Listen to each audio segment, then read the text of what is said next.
Saya ini slide yang memang saya siapkan ini sebenarnya bukan untuk pertemuan ini aja, udah lama saya tulis ini. Judulnya Menapak Sejarah Pemikiran Ekonomi Islam di Indonesia. Nah, saya akan coba ngajak adik-adik untuk mengetahui beberapa poin di slide yang kali ini. Ada tentang pendahuluan nanti sedikit ya. Kemudian masalah historiografi ekonomi Islam di Indonesia. Kemudian periode perkembangan ekonomi Islam di Indonesia. Kemudian bagaimana kita menyambung rantai pemikiran ekonomi Islam di Indonesia. Oke. Sebagai pendahuluan, maka saya akan katakan begini, ilmu ekonomi itu perlu kita dekati dengan perspektif sejarah. Mengapa demikian? Yang pertama adalah khususnya ekonomi Islam ya, itu kan secara istilah ekonomi Islam itu baru mulai pada sekitaran tahun 1970 setelah Ismail Raji Al-Faruqi, kemudian juga Naqib Al-Atas dan lain-lainnya itu membicarakan tentang proyek Islamisasi ilmu pengetahuan. Nah, dari situ lahirlah ekonomi Islam sebagai wujud konkret dari proyek Islamisasi ilmu tadi. Nah, akan tetapi tadi saya juga udah nyinggung ya, sesungguhnya ide-ide tentang ekonomi berdasarkan prinsip Islam itu sudah lama berkembang. Bahkan sejak zaman Islam itu diwahyukan.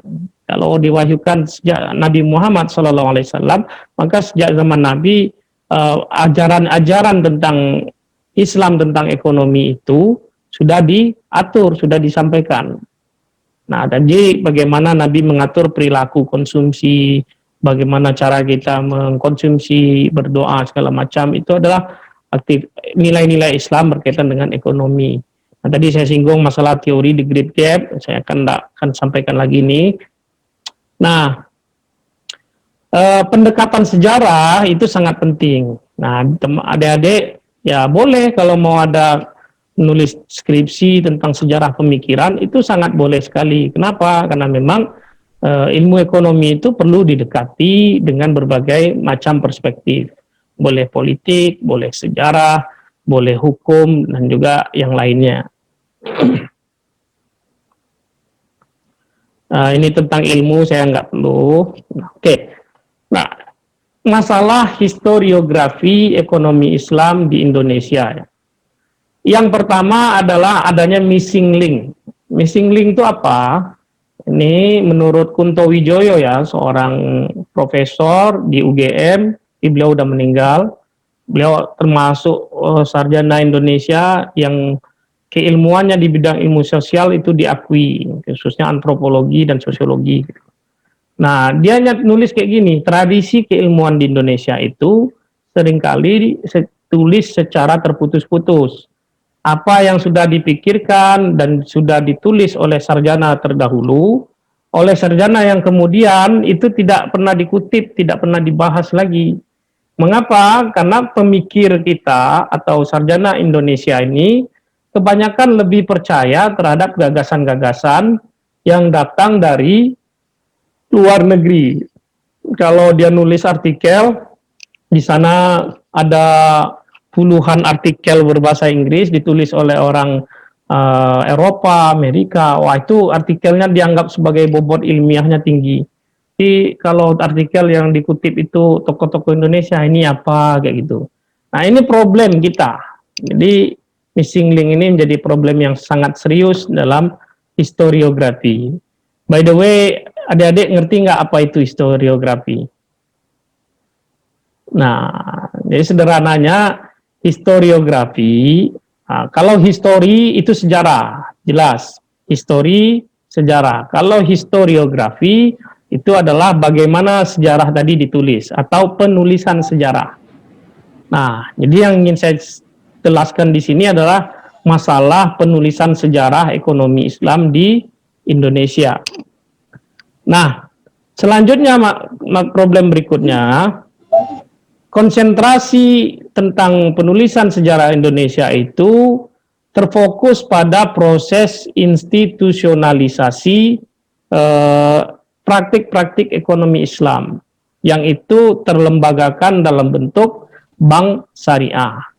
Nah, kalau titik tolak atau starting point-nya adalah institusi perbankan, maka ekonomi Islam itu baru hadir di Indonesia pada akhir 1980 atau awal 1990. Nah, ini penulisan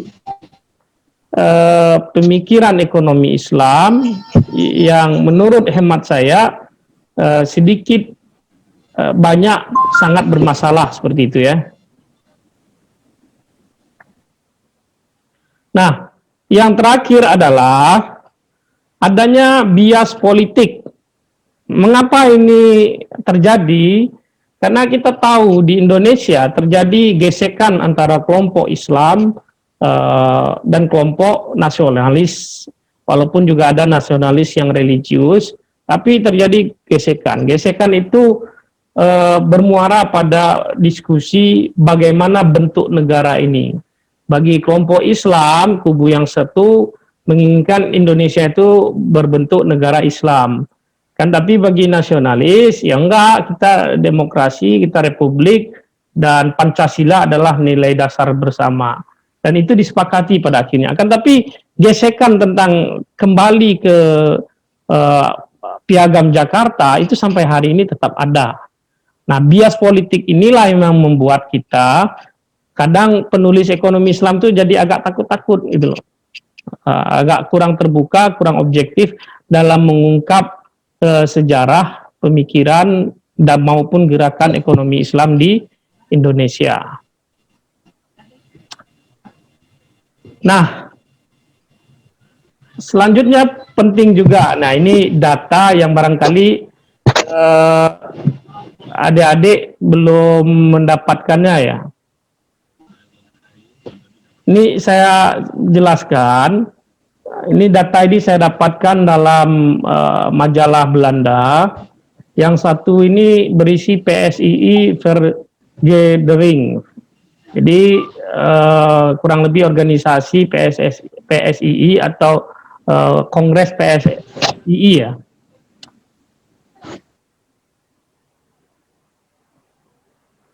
Nah, di sini disebutkan pada hari Minggu 12 September, Asosiasi Politik Partai Syarikat Islam Indonesia akan menggelar pertemuan publik di Gedung Nasional di Bubutan. Dalam kesempatan ini antara lain akan diberikan penjelasan tentang arah Bank Islam yang hendak didirikannya, menyusul salah satu keputusan yang diambil dalam kongres terakhir di Bandung. Apa isi kongresnya? Nah ini yang tadi saya dapatkan di Surabaya Handelsblad nomor 208 10 September 1937. Nah, di Kongres PSII ini ternyata sudah didiskusikan bagaimana cita-cita pada saat itu inti membentuk Bank Islam. Nah, di situ disebutkan Kongres di Bandung, Partai Serikat Islam Indonesia akan aktif mengadakan kongres pada 19 sampai 25 Juli di Bandung. Agendanya adalah mendirikan bank atas dasar Islam, membentuk kamar dagang, pendaftaran pernikahan umat Islam, dan pembentukan pengadilan urusan Islam. Nah, jadi dari informasi yang saya dapatkan di koran Belanda ini, sesungguhnya upaya gagasan pemikiran Islam pada sebelum kemerdekaan itu sudah berkembang. Malah sudah ada rintisan ingin membentuk Bank Islam, seperti itu. Nah, ini data ini boleh dikatakan belum pernah ada diungkap oleh orang ya. Ini saya sampaikan ke adik-adik ya, semoga bisa bermanfaat. Namun kalau dikutip tolong disampaikan ini berasal dari mana gitu. Jangan langsung kutip di sini karena Anda kan nggak pernah buka koran Surabaya Handelsblad atau The Indise koran, itu kan belum pernah lihat kan bentuknya. Nah, Oke. Nah, selanjutnya ini secara ringkas saya sampaikan bagaimana periode perkembangan ekonomi Islam di Indonesia. Yang pertama adalah proses akulturasi Islamisasi. Nah, proses ini terjadi sejak Islam datang, baik melalui jalur perdagangan atau perniagaan ya, kemudian jalur perkawinan maupun kontrak sosial lainnya. Nah, terjadi akulturasi, bertemunya dua budaya, ya, ada budaya yang hilang, kemudian ada budaya yang bertahan, termasuk di situ asimilasi ya. Nah, kemudian terjadi juga Islamisasi. Islamisasi artinya apa? Budaya-budaya yang tadinya tidak sesuai dengan nilai-nilai Islam, itu diadopsi tetap, akan tetapi dimasukkan nilai-nilai Islam, kemudian dia menjadi sesuai, sejalan dengan semangat Islam gitu ya. Nah, proses ekonomi Islam pada periode ini itu sangat kentara sekali kalau kita melihat undang-undang ataupun karya-karya ulama yang hidup pada masa kerajaan Islam pada dahulunya. Misal di Aceh itu ada ulama siapa ya, Syekh Al-Fansuri misalnya. Nah, di sana dia ada juga misal ada karya ulama yang berjudul Sabilal Muhtadin. Nah, itu semua adalah karya-karya ulama yang berisi tentang gagasan tentang pemikiran ekonomi. Nah, jadi sungguhnya ekonomi Islam itu sudah hidup, sudah ada sejak zaman Islam hadir di Indonesia. Nah, setelah proses pada masa kerajaan Islam, kemudian bangsa kita ini, Indonesia ini, Nusantara ini kehadiran kolonialisasi. Nah, hadirnya kolonialisasi ini mengubah bentuk yang terparah itu adalah sekularisasi. Nah, di sini Yudi Latif ya menjelaskan dalam salah satu bukunya itu sekularisasi yang dilakukan oleh pemerintah kolonial itu hanya menyisakan hukum Islam pada bidang perkawinan saja. Kenapa ini nggak bisa dihapus oleh pemerintah Belanda? Karena soal kawin, nikah, talak, rujuk itu berkaitan dengan identitas dan itu hak pribadi orang. Kan tetapi persoalan hukum, persoalan pidana, persoalan perdata yang lainnya, itu kita sudah tidak lagi menggunakan hukum-hukum yang sudah ada dan berlaku pada masa kerajaan Islam. Apakah kerajaan Islam Palembang Darussalam, Aceh Darussalam, kerajaan Islam yang di Minangkabau, Bagaruyung, ataupun kerajaan Islam pada masa Mataram, Majapahit, dan seterusnya, Samudra Pasai, dan lainnya. Nah, sekularisasi itu mengganti produk hukum ya. Kita mulai menggunakan hukum-hukum pada kolonial Belanda.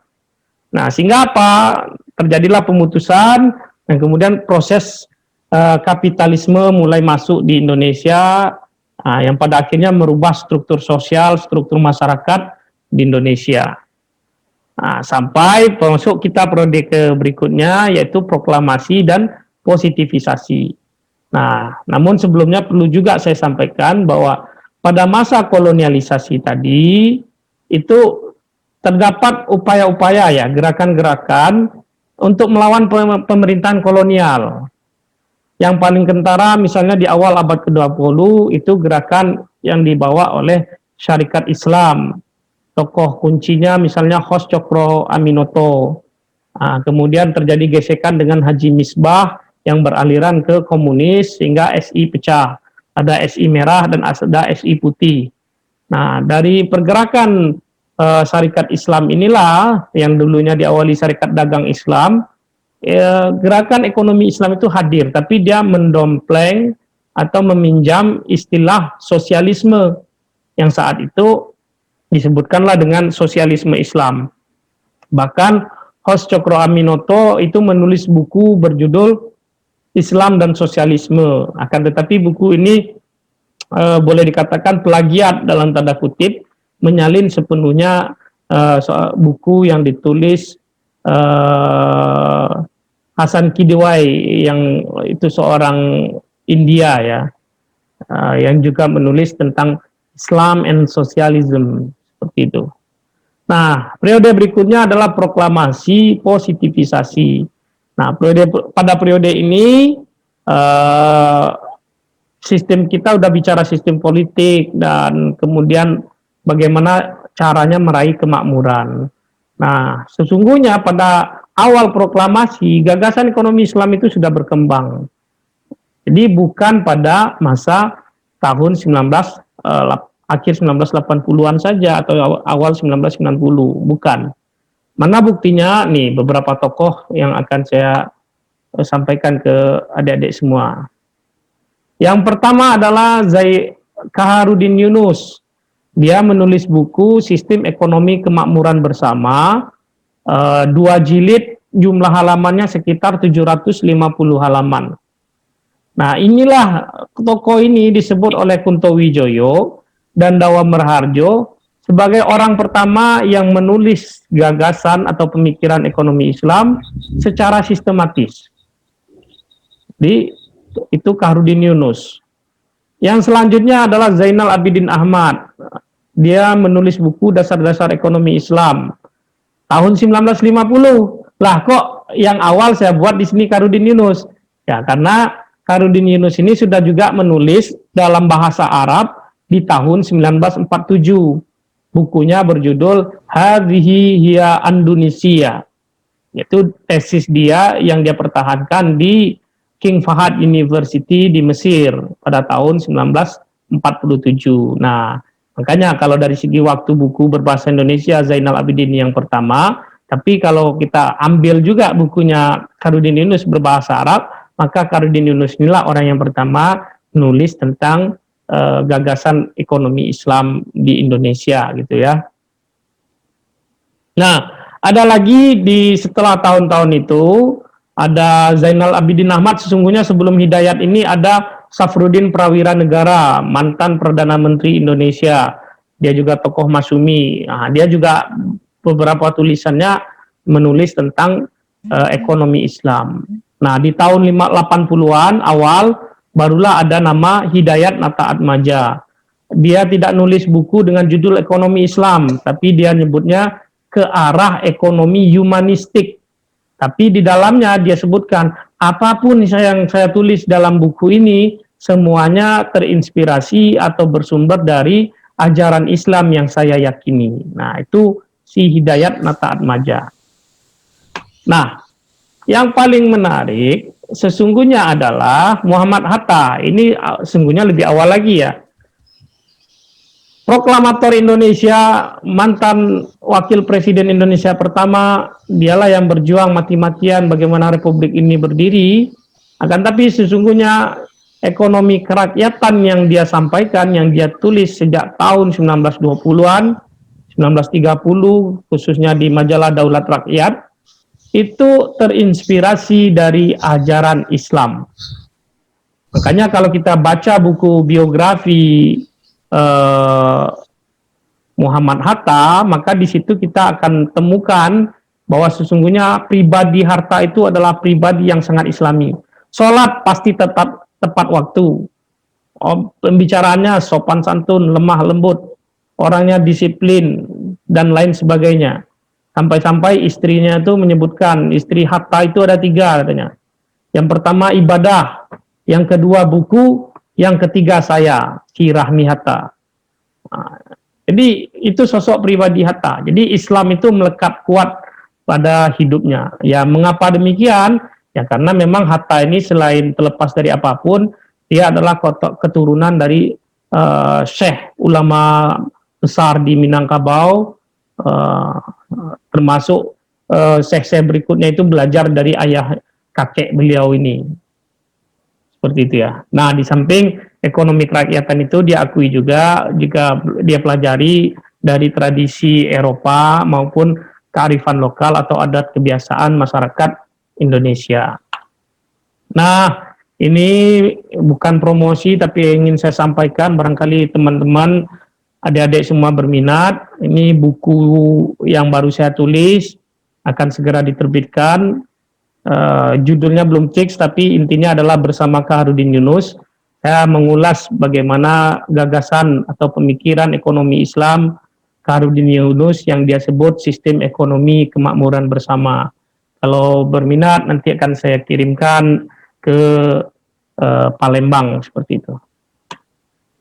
Nah, sebagai kesimpulan, terakhir sebagai kesimpulan, nah ekonomi Islam di Indonesia ini punya sejarah yang panjang. Dia pernah hidup, kemudian berkembang, dan mati terkubur dalam aras kolonialisme. Akan tetapi, yang perlu ditekankan betul, kolonialisasi tadi sudah membuat ekonomi Islam tadi terkubur, dan pada saat yang sama benih individualisme tumbuh dan berkembang. Nah, ini problem utamanya saat kita menghidupkan ekonomi Islam di Indonesia hari ini, justru pada kondisi masyarakat yang sudah individualistik dan materialistik, dan pada saat yang sama globalisasi juga sudah tidak bisa dibendung lagi. Nah, mungkin itu penjelasan saya berkaitan dengan bagaimana pemikiran ekonomi Islam di Indonesia, dan tadi di awal sudah sesi pertama saya nyampaikan pemikiran ekonomi Islam Ibn Taimiyah atau Ibnu Taimiyah.